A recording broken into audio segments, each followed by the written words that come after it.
Baik, kita akan melakukan perkuliahan asinkronus kali ini dengan topik ekonometrik dan aplikasi eViews ya. Berikut merupakan rancangan pengajaran ya untuk minggu ini. Di sini materi pembelajarannya di dalam judul tadi adalah model regresi, di mana model regresinya merupakan kualitatif model, kemudian data panel model, dan selanjutnya adalah pengenalan eViews. Baik, kita sekarang akan masuk ke dalam model regresi untuk respon kualitatif. Apa itu model dengan properti kualitatif respons? Itu kita mulai seperti biasa ya, bahwa regresi itu adalah mencari hubungan antara Y dan X. Nah, di sini tetap sama ya, bahwa variabel dependen kita Y dan variabel independen kita adalah X.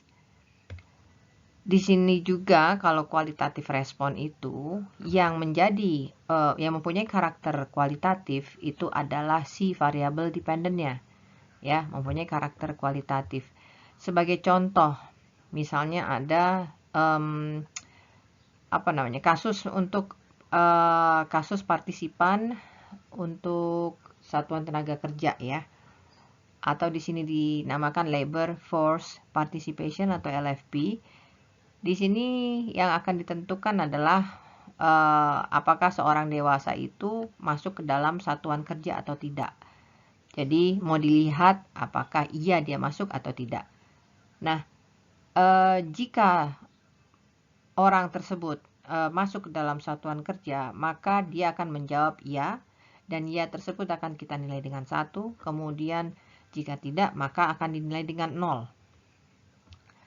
Jadi jawaban dari Y itu nilainya cuma 2, 1 dan 0. Makanya ini dinamakan qualitative nature. Selanjutnya adalah pendekatan untuk mencari hubungan dengan karakter kualitatif seperti ini. Di dalam regresi itu ada 4 pendekatan ya, dengan respon yang hanya mempunyai 2 jawaban iya atau tidak, atau kita dinamakan juga dengan binary response variable. Artinya binary ini adalah binary itu adalah angka yang hanya terdiri dari 2 angka. Nah, di mana tadi adalah 1 dan 0. Dan ini merupakan 4 model yang akan dipakai, yang bisa dipakai untuk mencari jawaban dengan respon seperti ini. Yang pertama adalah linear probability model atau LPM. Kemudian yang kedua logit model, ketiga probit model, dan keempat tobit model. Linear probability model itu modelnya tetap sama ya, seperti regresi. Kalau dilihat secara persamaan itu sama. Beta 1 yang merupakan intercept dari linear function ini, fungsi linear ini. Kemudian ini koefisien beta 2 di mana dia nempel dengan X atau independent variable. Selanjutnya adalah U atau error ya. Contoh untuk LPM ini adalah sebagai berikut. Jika X merupakan pendapatan keluarga dan Y itu mempunyai 2 nilai, di mana 1 itu adalah jawaban bila keluarga mempunyai rumah, 0 bila keluarga tidak mempunyai rumah. Jadi hubungan antara keluarga yang punya rumah dan tidak punya rumah dengan pendapatan. Jadi ini memang seperti regresi linear model ya. Tapi karena dia berupa jawaban Y-nya berupa binary value ya, jadi nilai 1 dan 0 tadi yang hanya 2 angka, atau dikotomus, ini kita bisa memakai dengan kita pakai modelnya, yaitu adalah model LPM. LPM ini menggunakan ordinary linear square method juga untuk menentukan kemungkinan dari hasil yang keluar antara Y dan X. Selanjutnya adalah problem dalam LPM ini, disturbances-nya atau error U-nya itu biasanya tidak normal. Dan kemudian ada heteroskedastisitas. Selanjutnya Y1 itu tidak akan bisa saja terjadi letaknya ada di area di luar 0 dan 1. Dan kemudian juga R square-nya itu kemungkinan kecil. Ya, jadi ini problemnya.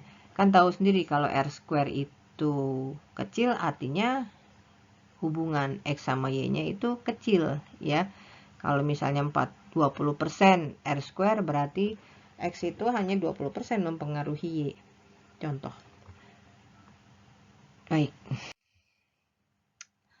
Nah, model yang kedua itu adalah logit model. Logit model ini variabel dependentnya itu merupakan rasio logaritma, ya. Dan rasio logaritma ini dibentuk juga sebagai fungsi linier dan juga fungsi probability-nya ini merupakan fungsi logistik distribusi. Model dari logit model ini adalah seperti ini, ya, dimana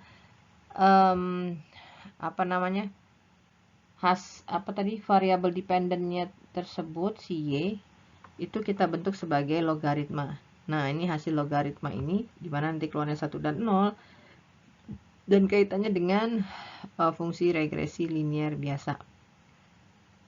Ada dua data yang dipakai untuk analisa ini. Jika data yang tersedia itu adalah individu atau mikro kecil, ya, dia tidak bisa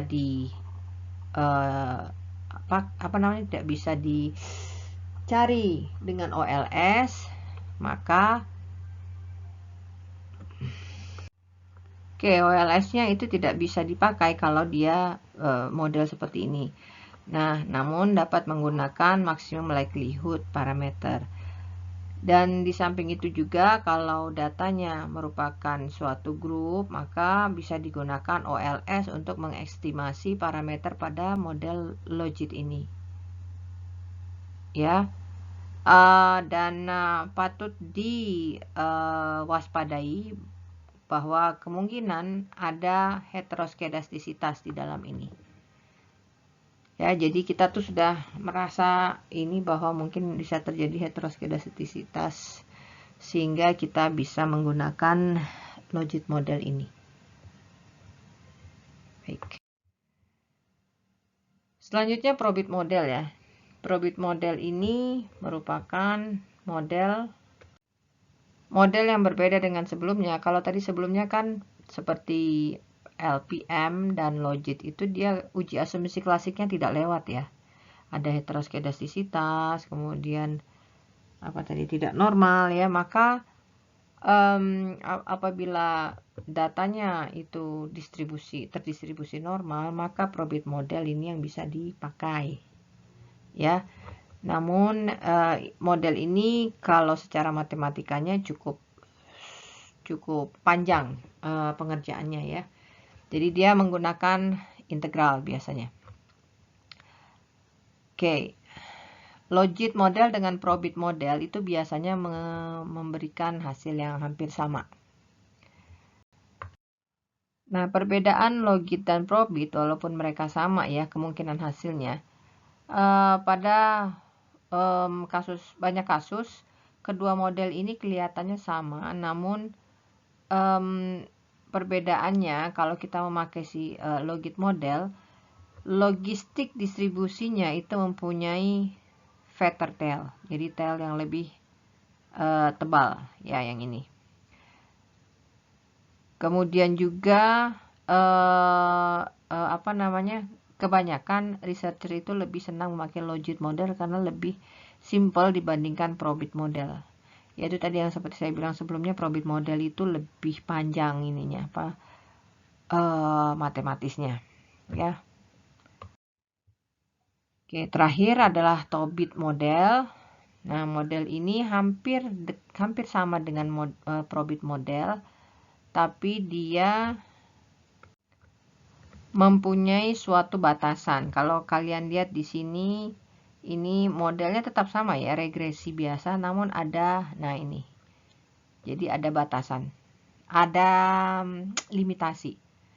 Atau makanya kenapa Tobit model ini dikatakan model sensor regresi. Ya. Oke.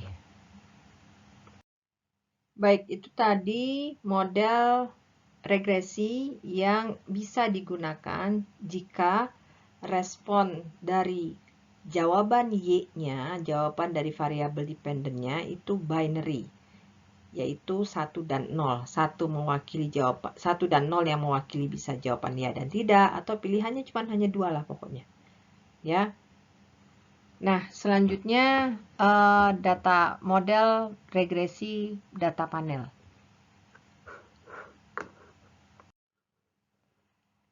Nah, data panel ya atau panel data itu merupakan gabungan dari time series dan cross sectional. Apa itu time series?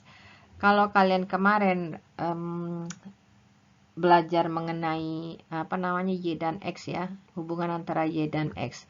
Itu artinya adalah hubungan Y dan X dari waktu ke waktu. Jadi kalau kita misalnya bikin ini dalam suatu waktu, nah Y sama X ini bergerak bersamaan. Ini Y pasangan X-nya ini, Y pasangan X-nya ini, Y pasangan X-nya ini. Jadi dia bergerak di waktu yang sama. Sepanjang waktu di sini. Itu time series. Cross-seksional terjadi bila kita mau mengamati objek yang lebih dari satu. Ya, contohnya di sini, contohnya di sini adalah data mengenai pertumbuhan, bukan pertumbuhan, tingkat kriminal ya, tingkat kriminal pada 50 negara dalam 1 tahun. Kan menghitung tingkat kriminal ya. Nah, tiap negara nih. Contohnya adalah negara Indonesia. Sama Singapura lah, 2 dari 50. 2 dari 50. Menghitung tingkat pertumbuhan kriminal itu kan tidak dihitung pada waktu yang bersamaan ya. Misalnya Indonesia itu mengumpulkan seluruh objek kriminal itu dikumpulkan semua dari Januari sampai Desember, lalu baru dibukukan 31 Desember misalnya gini. Tapi Singapura tidak. Singapura itu dia mulainya misalnya Februari sampai Januari depan. Dan dibukukannya 31 Januari. Artinya dihitung ya. Dihitung semua dan diberikan nilainya di waktu yang berbeda. Ya, secara tanggalan mereka berbeda. Nah, apalagi yang lain, 48 lain bagaimana? Tapi kita kan tidak bisa mengetahui kapan harus kapan tiap negara tersebut memetakan dan memberikan hasil akhir untuk nilai criminal rate tersebut. Jadi makanya kenapa itu dikatakan cross sectional. Kita mau melihat berbagai macam negara ya dengan tujuan yang sama, namun sebenarnya pelaporannya itu tidak sama timingnya. Oke. Contoh lain lagi adalah kalau di keuangan itu kan biasanya kita mau meneliti penelitian mengenai hubungan antara sahamnya Y dengan X. Misalnya X-nya adalah profitabilitas ya, tingkat profitabilitas suatu perusahaan.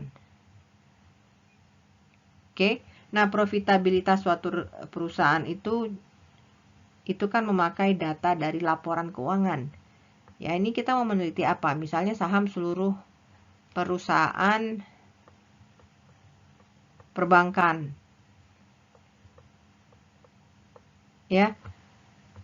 Bank itu contohnya ada BCA, ada Mandiri, ada BNI, ada BRI. Oke, saham itu tiap waktunya hampir sama. Saham waktu sama.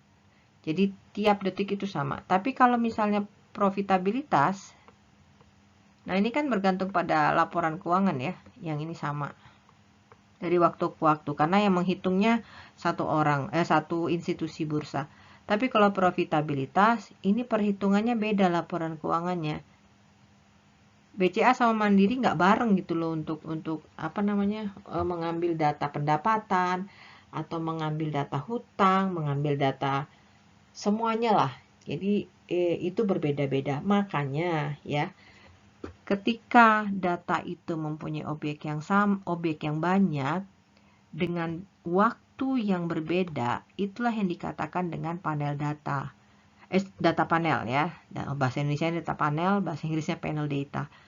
Di mana data panel tersebut ada hubungan antara time series dengan cross seksional. Baik, selanjutnya kenapa kita menggunakan data panel?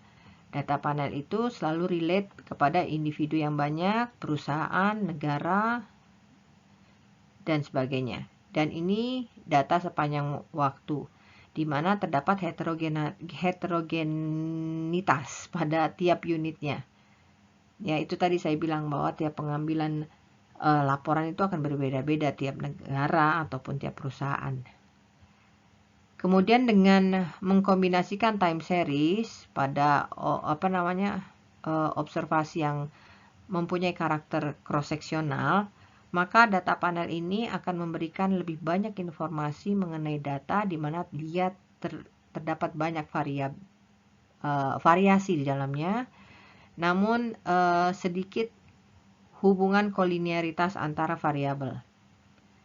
Ya, dan juga terdapat banyak degree of freedom-nya. Degree of freedom itu jadi ya tadi misalnya kalau tiap negara dia kan punya pengumpulan, cara dia mengumpulkan data antara contoh antara Indonesia dengan Singapura itu berbeda. Singapura itu satu negara, Indonesia satu negara juga, tapi Indonesia lebih banyak provinsi. Singapura nggak ada provinsi. Jadi misalnya di Indonesia itu harus dikumpulin dulu dari seluruh provinsi dan harus di halo-halo kalau mau ngumpulin. Tapi kalau Singapura kan sepertinya dia lebih terpusat dan mungkin akan lebih cepat karena manusianya, populasinya lebih sedikit dibandingkan Indonesia. Jadi itu degree of freedom maksudnya ya. Oke, dan juga efisiensi dari penggunaan data panel terhadap hal-hal yang seperti ini. Selanjutnya yang ketiga adalah data panel itu lebih cocok untuk perubahan-perubahan yang dinamis. Dan yang keempat, data panel itu dapat lebih baik mendeteksi dan mengukur efek dari hal-hal yang tidak bisa diobservasi hanya pada data yang pure cross section atau data yang pure time series.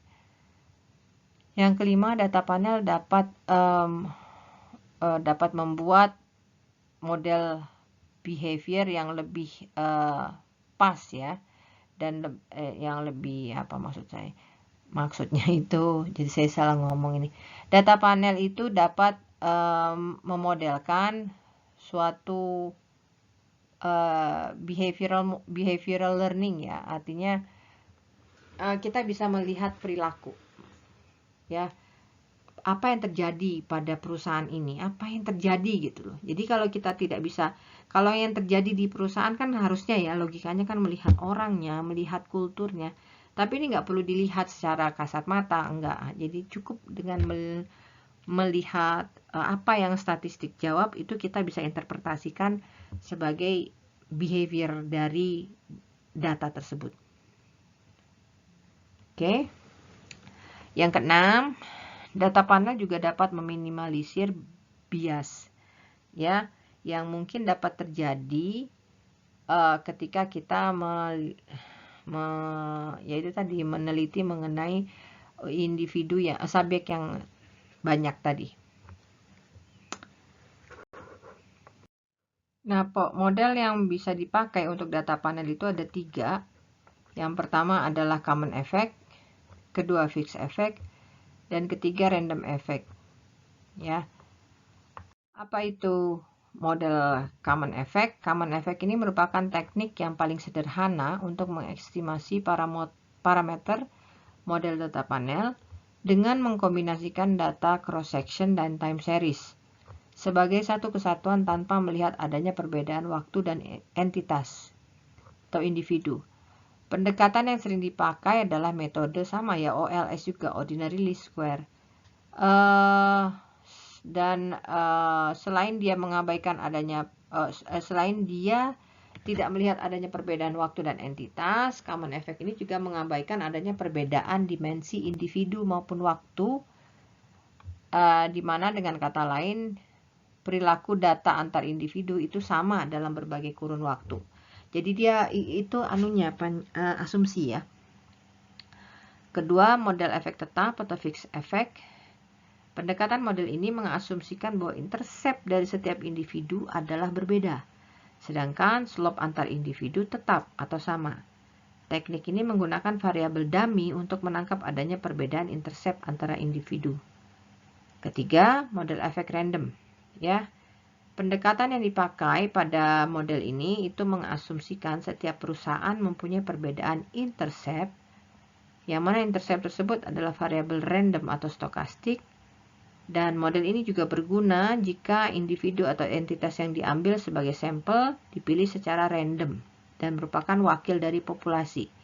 Teknik ini juga memperhitungkan bahwa error mungkin berkorelasi sepanjang cross-section dan time series.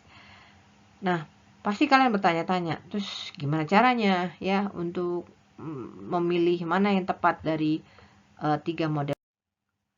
Baik, sekarang di dalam memilih model, mana yang cocok ya untuk data yang kita punya dalam data panel ini, maka ada 3 uji yang harus dilakukan ya. Uji Chow, kemudian ini uji Chow, uji Hausman, dan uji Lagrange multiplier. Untuk uji yang harus dilakukan pertama kali itu adalah uji Chow dulu, jadi harus ini dulu yang dilakukan. Uji Chow ini akan menguji apakah data itu cocok untuk menggunakan common effect atau fixed effect. Ya, ini dulu yang pertama. Nah, nanti kalau keluar hasilnya bahwa common effect yang cocok, kalau ini yang terpilih ya, ini yang terpilih, maka nanti dilanjutkan ke uji yang ada common effect lagi. Nah, mana yang ada common effect? Uji Hausman atau uji Lagrange multiplier? Uji Lagrange multiplier, karena ini ada common effect. Uji Lagrange multiplier ini akan menguji antara common effect dengan random effect. Jika nanti keluarnya common effect lagi, ya sudah selesai. Dan namun jika nanti keluarnya random effect, ya sudah selesai juga. Ya, itu yang terpilih berarti dari hasil kedua. Jadi hanya dilakukan 2 kali uji. Kemudian juga kalau sebaliknya juga, kalau misalnya nanti keluar di uji Chow itu adalah fixed effect, ya, maka setelah uji Chow harus dilakukan uji yang punya fixed effect, yaitu ini uji Hausman. Oke, sama nanti mana yang terpilih. Itulah yang terakhir yang akan dipilih. Kalau fixed effect juga yang keluar dari uji Hausman, ya fixed effect yang cocok untuk data tersebut. Demikian pula sebaliknya, jika random effect yang terpilih, maka inilah yang memang cocok buat data yang kalian punya. Oke, selanjutnya perlu beberapa pertimbangan dalam penggunaan regresi data panel. Selain dari jenis data, juga tujuan penelitiannya. Jika tujuan penelitiannya tidak menginginkan adanya analisis terhadap pengaruh perbedaan dan atau pengaruh perbedaan periode pengamatan, maka tidak perlu menggunakan analisis regresi data panel. Cukup regresi linear saja. Ya, kalau dia tidak ada, yaitu tadi ya, tidak menginginkan adanya analisis pengaruh individu ataupun pengaruh perbedaan periode. Tapi kalau ada, maka data panel yang cocok.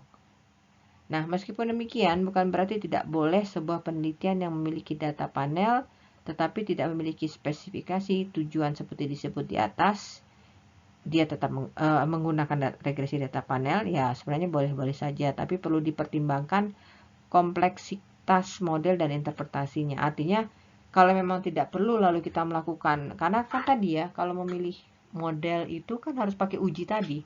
Jadi lebih lama gitu loh durasinya. Jadi pilihlah ya memang yang sesuai dan juga harus efisien ketika kita memilih model.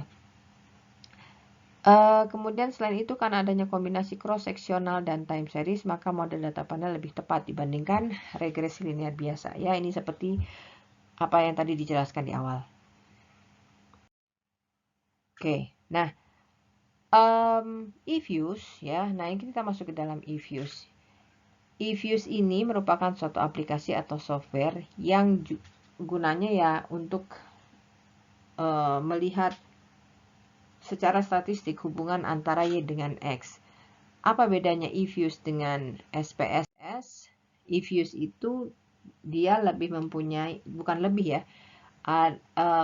jadi software itu tidak selalu mumpuni, artinya tidak selalu mencakup keseluruhan model. Kalau ia bisa seperti itu, maka biasanya mahal aplikasinya dan kemudian lebih berat, dan kadang-kadang kita nggak perlu gitu loh terlalu banyak fungsi dari aplikasi tersebut kalau kita hanya memakai itu saja. Jadi eViews ini memang ada yang sama dengan SPSS, ada juga yang berbeda. Nah, khususnya biasanya di eViews ini menggunakan lebih bisa mengakomodir hal-hal yang tadi kita bahas di depan. Seperti misalnya jika Y-nya merupakan kualitatif respon ya, atau penggunaan data panel. Nah, ini di SPSS tidak luas diberikan. Lebih baik memakai eViews. Oke, jadi nanti ketika kalian masuk ke dalam praktikum eViews, maka kalian akan melakukan uji data panel, uji model kualitatif, dan juga tentu ada uji asumsi klasik. Ya, seperti yang tadi juga disebut, kalau kualitatif model itu juga melihat datanya itu ada yang tidak lolos uji asumsi klasik. Jadi kita bisa tahu apakah pakai LPM, apakah pakai TOBIT, atau pakai PROBIT model. Oke. Nah, selanjutnya ketika nanti kalian melakukan praktikum untuk data panel, tentu akan melakukan ya ini ya, uji-uji tadi ya. Dimana nanti ada, kan tadi ada 3 model ya, common effect, fixed effect, dan random effect. Kalau nanti kalian mendapatkan common effect ataupun fixed effect, maka biasa pendekatannya itu adalah pendekatan OLS. Kalau nanti dapatnya random effect, maka akan menggunakan generalized least squares atau GLS. Kemudian juga akan ada uji asumsi klasik ya untuk pendekatan OLS. Sama seperti sebelumnya, ada uji linearitas, autokorelasi, heteroskedastisitas, multikolinearitas, dan normalitas.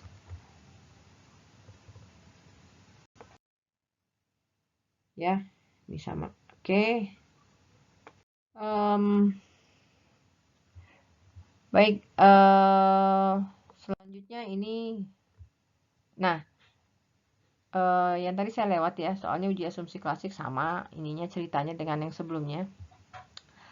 Kemudian untuk uji kelayakan atau goodness of fit pada model regresi data panel itu sama seperti yang sebelumnya dengan melihat dari uji hipotesisnya. Signifikansi koefisien regresi yang didapat itu merupakan uji hipotesis ya. Artinya koefisien regresi yang didapat secara statistik itu tidak sama dengan 0. Jika sama dengan 0, maka dapat dikatakan bahwa tidak cukup bukti untuk menyatakan variabel bebas mempunyai pengaruh terhadap variabel terikatnya. Jadi nanti kalian akan menguji uji T, di mana koefisien regresi itu akan menguji satu-satu ya, atau kita namakan parsial.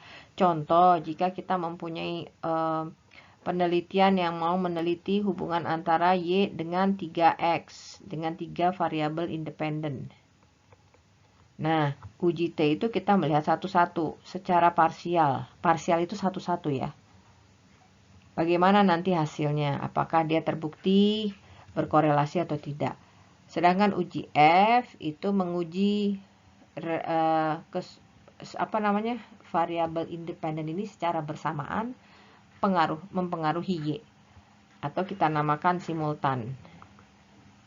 Ya, jadi jangan kaget kalau ada kata apa sih parsial, apa sih simultan ya. Kalau parsial itu pakai uji T, simultan pakai uji F.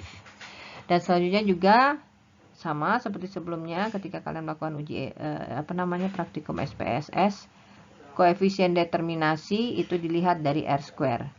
Ya, di mana nilai koefisien determinasi mencerminkan seberapa besar variasi dari variabel terikat yang dapat diterangkan oleh variabel bebasnya. Kemudian setelah kalian melakukan praktikum untuk data panel, dilanjutkan dengan praktikum kualitatif model ya. Yang nanti akan dibahas modelnya adalah logit model, probit model, dan tobit model. Oke. Dimana kalau untuk logit model itu akan menghasilkan sebuah persamaan untuk variabel dependen yang bersifat kategori. Ya. Dan logit seperti yang tadi sudah dijelaskan, menggunakan logit model ini menggunakan distribusi logistik yang menjamin bahwa nilai ekspektasi Y akan selalu berada pada rentang 0 dan 1. Kalau untuk probit model, dia akan menghasilkan suatu estimasi probabilitas yang berada di antara 0 dan 1.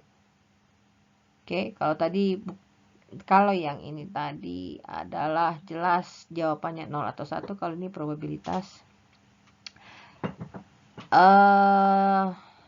Ya, kemudian variabel dependennya ya sama ya, pakai simbol Y, skala pengukuran binary.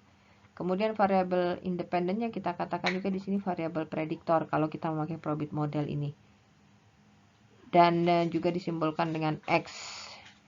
Oke, skala pengukurannya bersifat dikotomus, polikotomus, dan kontinu. Untuk regresi selanjutnya dengan menggunakan tobit model itu untuk variabel terikat yang sebagian datanya memiliki skala pengukuran diskrit dan sebagian lainnya berskala kontinu tidak bernilai 0. Oke, nanti kalian akan lihat pada praktikum selanjutnya. Nah, sebenarnya masih banyak yang diterangkan ya. Kenapa EViews ini harus kami yang dari KKFAS yang melakukan. Bukan berarti bahwa di KKFAS itu hanya memakai EViews, tidak. Tapi memang banyak ya. Kebanyakan itu kaitannya terhadap terutama data panel. Kalau memang nanti penelitiannya mengenai sektor-sektor di perusahaan ya atau negara-negara, mau melihat korelasi negara dan sebagainya, memang EViews yang lebih banyak dipakai. Namun tidak menutupi juga kemungkinan bahwa statistik itu SPSS itu tidak dipakai juga. Bahkan R juga bisa dipakai. Ya, cuman EViews lebih mudah kalau memang yang diperlukan adalah hal-hal yang tadi saya nyatakan sebelumnya. Baik, sekian dari saya. Selamat belajar selanjutnya dan sukses ke depannya. Terima kasih.